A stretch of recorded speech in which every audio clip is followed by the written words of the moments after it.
আমি এই মুহূর্তে চুনারঘাট উপজেলার কাশনাজুরি গ্রামে আছি।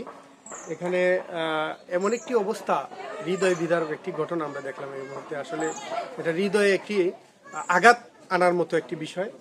আপনারা দেখছেন আমার পাশে যে ঘরটি, এই ঘরের ভিতরে আছে যে ছেলেটি, আসলে 15 থেকে 20 বছর ধরে তাকে গোসল দেওয়া হয় নাই, এবং আমরা যতটুকু দেখতে পারছি যে এখানে তাকে গোসলও দেওয়া হয় নাই, এবং বিভিন্ন যত্নের অভাবে আসলে তার অবস্থাটা খুবই খারাপ হয়ে দাঁড়িয়েছে। তো আসলে একটা মানুষ এভাবে থাকতে পারে, এই আমাদের ডিজিটাল যুগেও আমরা এরকম একটি পরিস্থিতি বা এরকম একটা পরিবেশ আমাদের চোখে পড়বে, এটা আসলে মানার মতো নয়। তারপরেও মানতে হবে, আসলে সব জায়গায় এরকম খুঁজলে পড়ে এই যে ক্লিন ফাউন্ডেশন কিন্তু এভাবে খুঁজে খুঁজে তাদের প্রত্যেক জায়গায় কিন্তু খুঁজে খুঁজে এরকম লোকদেরকে বের করে এনে তারা মানুষের কাছে উপস্থাপন করছে। তো আমরা সেরকমই একটি ঘটনা আজকে আপনাদেরকে দেখাবো, আমাদের সঙ্গেই থাকবে।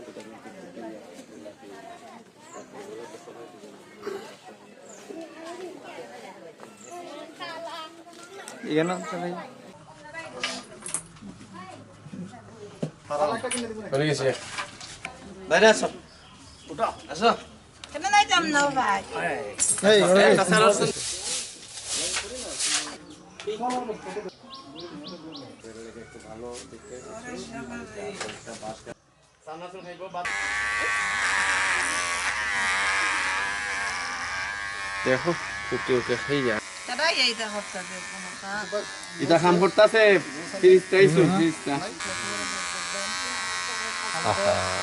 মানুষের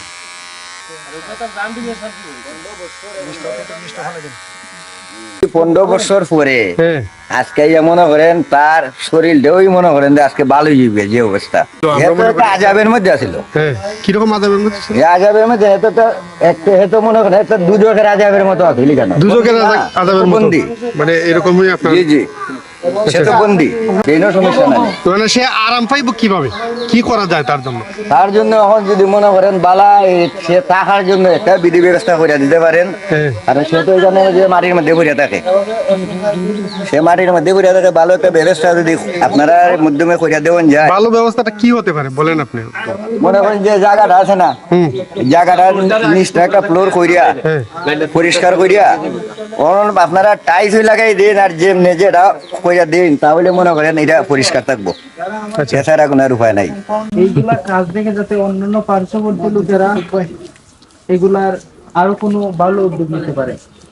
আপনারা দেখতে পাচ্ছেন একটু আগে ওনার কি পরিবর্তন ছিল, এবং ওনারে আমাদের স্বেচ্ছাসেবী বাড়িতে হাত লাগার কারণে ওনার মানসিক অবস্থানটা আর একটু ভালো হয়েছে।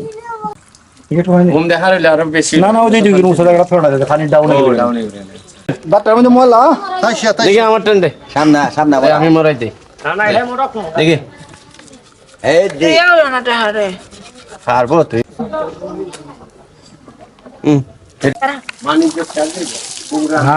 ঠিক আছে। এই অবস্থা কেমনে এটা চক্র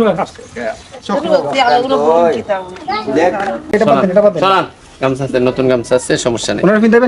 আমি ফিন্দাইবার ব্যবস্থা করছি, লুঙ্গি আছে, গামছা আছে, যেটা ভালো লাগে এটা ফিন্দাইবেন, সমস্যা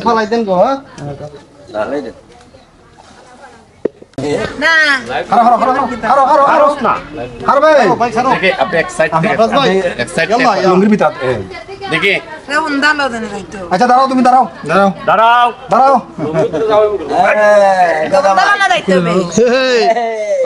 ওইটা টান দেন।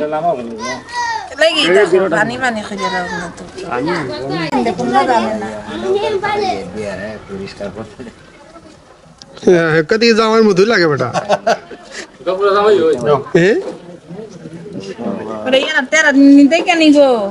নিতাম না, তোমার দিয়ে যাবো, ওইটা নেওয়ার লাগে না। দেখি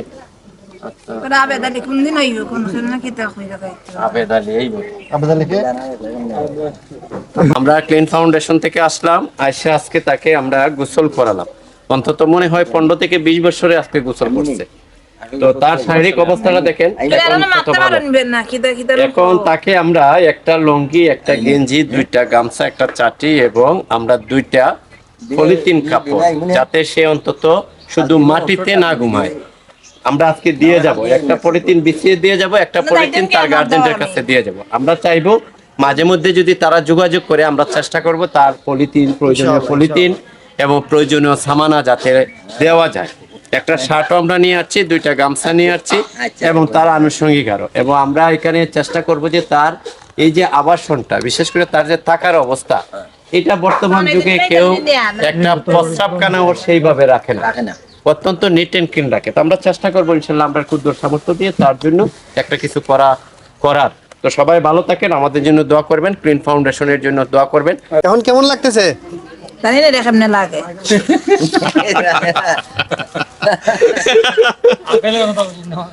এটা ভালো লাগেনি? ভালো। শারীরিক অবস্থা কেমন এখন? ভালো লাগেনি এখন? শরীরটা ভালো নেই এখন? আয়ো ভালো, ভেরি গুড। এটাই তো কইতাই, আরেকদিন আইতাম না তোমার কাছে।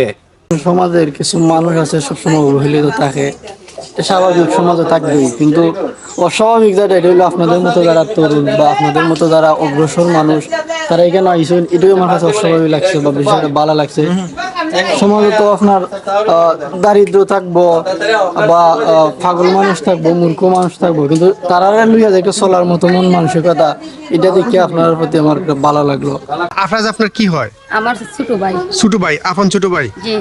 আচ্ছা, সে এইভাবে কতদিন ধরে আছে? সে লেখাপড়া 6-7 মাত্র লেখাপড়া করছে। তারপর একদিন হঠাৎ করে বাড়িতে সে বাড়তে গেছি গা, তারা আর কুছ পাওয়া গেছে না। তারপর সে ওই বিগত সোনারঘাট এইভাবে থুগানি হয়েছে। তারপর 3 মাস পর পাওয়া গেছে সিলেট। এই একজনে ইয়ে হয়েছে আফরাজ নামে দিকেছে। আমরা এখন এরা গেছে গিয়া দেখে দরগার দ্বারো 8 কাটা ফাও কাটা। দেখার পর আমার ছোট ভাই আগলা গেছে, তার গলা 2 খাইছে। তারপর ওই উনিরে বাড়িতে আনা হয়েছে। আচ্ছা আচ্ছা, তা এইভাবে উনি যে একটা কুড়ে করে এই যে একটা ময়লা আবর্জনা একটা গড়ে, মানে কতদিন ধরে আছে? প্রায় 15 বছর, 2010 সাল থেকে শুরু। আচ্ছা আচ্ছা, 2010 সালে তারা আনা হয়েছে। তো ভাইয়া ভাই হয়ে আনা। আপনাদের ফ্যামিলিতে কে কে আছে? আমাদের ফ্যামিলিতে একটা ছোট ভাই আছে, 2টা ছোট ভাই আছে, 2টা ছোট ভাই আছে। আর ওই আমার মা শুনকে, বাবা তো নাই, বাবা মারা গেছে। আপনাদের দেশের বাইরে কেউ আছে? বাইরে একজন ভাই আছে আর একজন দেশও আছে। আচ্ছা, তাইলে ওনার আপনার দেশে একজন ভাই আছে।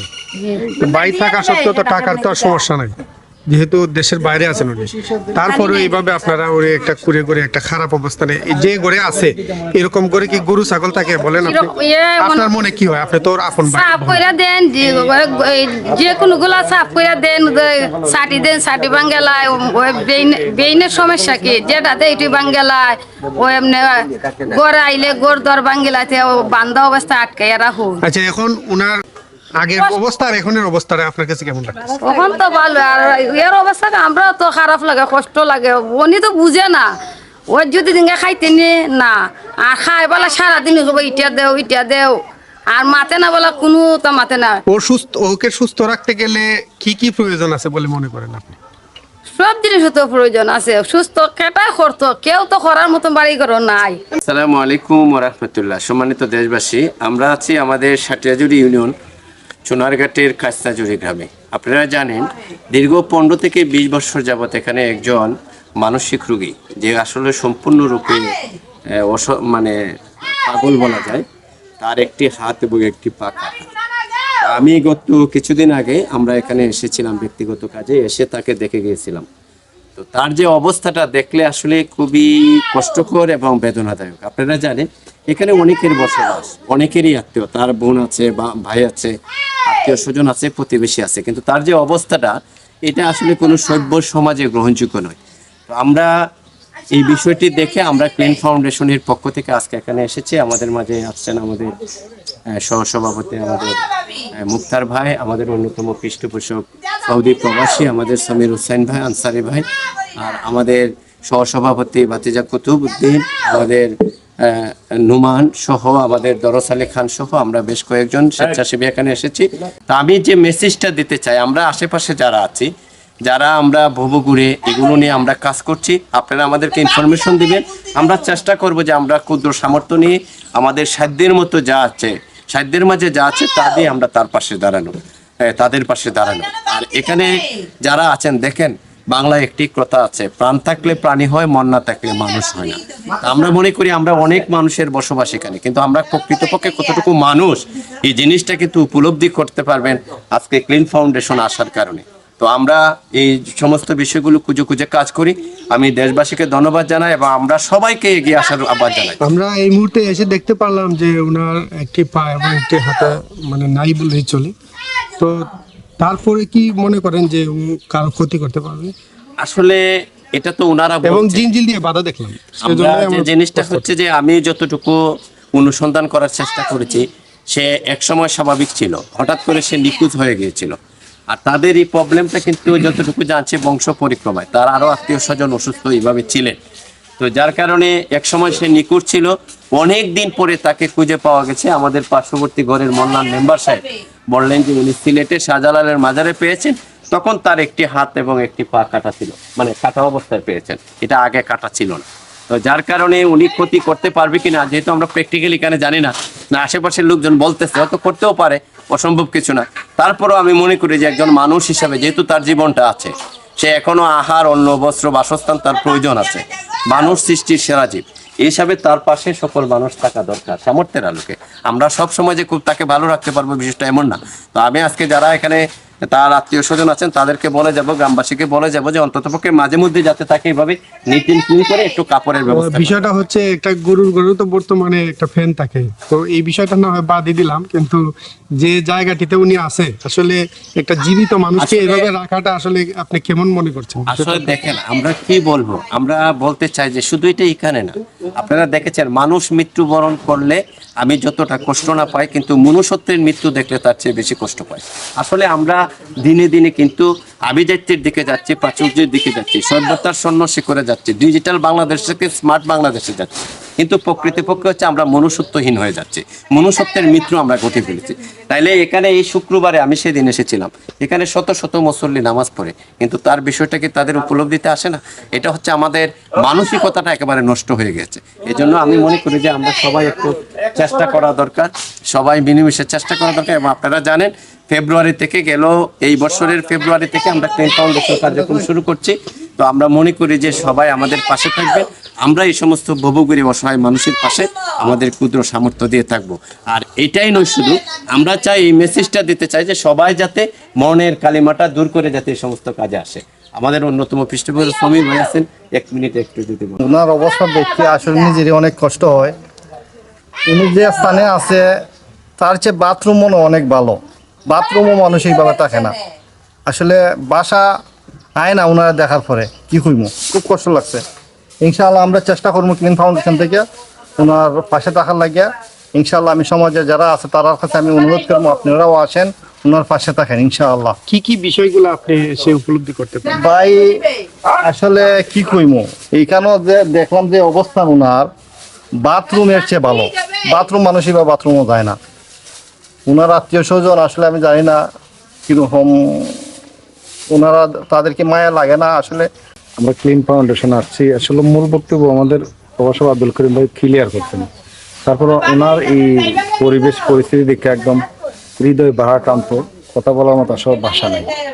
জানি না তারা তাদের আত্মীয় স্বজনের আন্তরিকতা ভালোবাসা তাদের কিরকম আছে আমার বুধগামী। তো আপনারা সবাই দোয়া করবেন, আমরা এভাবে প্রতিটি অসহায় মানুষের পাশে আমরা দাঁড়ানোর চেষ্টা করি ক্লিন ফাউন্ডেশন। সবাইকে এইটাই মেসেজ দিব যে আমাদের জন্য আমাদের সাথে সহযোগিতা করবেন এবং আমাদের প্রত্যেকটি সদস্য, বিশেষ করে প্রবাসে যারা আছে তাদের জন্য সহযোগিতা, তাদের আর্থিক সহযোগিতা আমার আসলে দেশে বিভিন্ন এই সামাজিক কর্মকাণ্ডে থাকে। তার প্রথম অবস্থাকে আপনারা দেখলেন, কিন্তু এখন যে দ্বিতীয়ত তার অবস্থাকে আমরা একটু দেখানোর চেষ্টা করছি। দেখেন তাকে এখন আসলে তার যে ভিতরটি একটা শান্তি এবং তার যে শারীরিক একটা সুস্থতা তার ভিতরে চলে আসছে। এটা কিন্তু আসলে এখন সেই বুঝতে পারছে যে তার কতটুকু শারীরিকভাবে সে সুস্থ আছে। দেখেন একটা মানুষ, এই যে একটা পরিবেশ, এখানে কিন্তু আরো খারাপ পরিবেশ ছিল, এখন ক্লিন ফাউন্ডেশনের প্রচেষ্টায় কিন্তু এখানে অনেকটাই পরিবর্তন আমরা দেখতে পাচ্ছি। তো বিশেষ করে যে বিষয়টা আমি বলবো, দেখেন এইরকম করে কিন্তু এখানে দরজা জানালা বিহীন একটি ঘরে আসলে মানুষ থাকার মতো নয়, আমরা যে অবস্থাটি এখানে দেখতে পাচ্ছি। তবে আমি মনে করি এরকম আপনাদের ক্লিন ফাউন্ডেশনের মতো সারা বাংলাদেশে এরকম উদ্যোগ নিয়ে আপনারা যার যার জায়গা থেকে এরকম কর্মকাণ্ড করে যেতে পারেন, তাহলে এরকম আফরাজ ঝরে পড়বে না। তারও একটা জীবন আছে, তারও একটা ভবিষ্যৎ আছে। এটার যদি আপনারা সবাই যার যার জায়গা থেকে একটু বিষয়টা বুঝে নেন, তাইলে কিন্তু এরকম তার মতো আফরাজ আর ঝরে পড়বে না। তারও একটা জীবন আছে, এটা আপনাদের বুঝতে হবে। তো এরকম গড়ে কিন্তু গরু ছাগল আমরা রাখি না, এর চেয়েও ভালো গড়ে রাখি, কিন্তু তাকে এই পরিবেশে রাখা হয়েছে। তো ভালো থাকবেন, সুস্থ থাকবেন, আল্লাহ হাফেজ।